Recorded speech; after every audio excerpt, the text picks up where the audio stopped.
Orang Bedui itu kalau ngaji sama Nabi itu lebih unik timbang yang soleh, timbang yang pinter. Sehingga banyak ilmu itu ditemukan dari orang Bedui. Karena cara berpikir itu aneh. Kalau orang soleh, orang waras kan berpikirnya ada aneh, standar. Jadi orang Bedui itu aneh. Pernah suatu saat Rasulullah itu khutbah cerita kiamat. Wah, dahsyatnya kiamat kayak apa?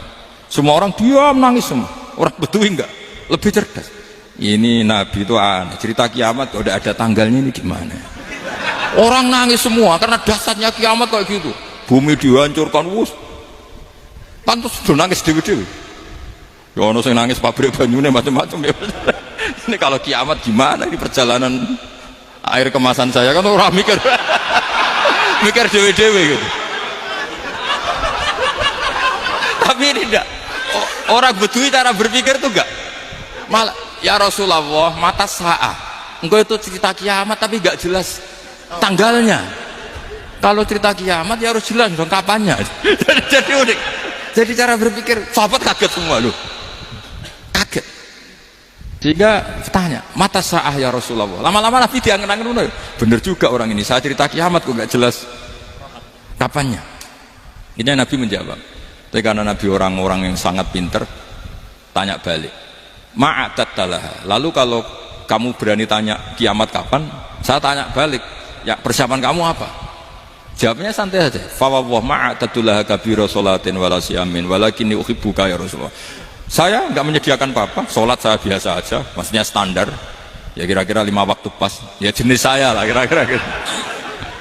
Wala kabira siyamin, dan saya puasa ya standar saja pas.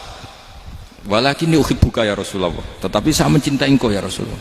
Jawabannya Nabi apa? Almar'u ma'aman ahabba, sebagian riwayat anta ma'aman ahbabta. Jadi hadis itu populer tuh barokahnya wong desa tadi. Andai kan dia punya etika, maka sowan dulu tanya 4 mata. Itu jadi hadis ahadi. Tapi barokahnya dia selonong di depan umum. Zaman Nabi khutbah itu jadi hadis mutawatir. Jadi kadang barang baik itu barokahnya orang yang enggak baik. Maksudnya su'ul adab. Tanya gitu kan su'ul. Tapi itu barokah. Akhirnya hadis itu mutawatir karena didengar ribuan sahabat yang mendengarkan khutbahnya Rasulullah. Jadi barokahnya orang su'ul adab itu ya ada. Karena Allah yang mendesain ini.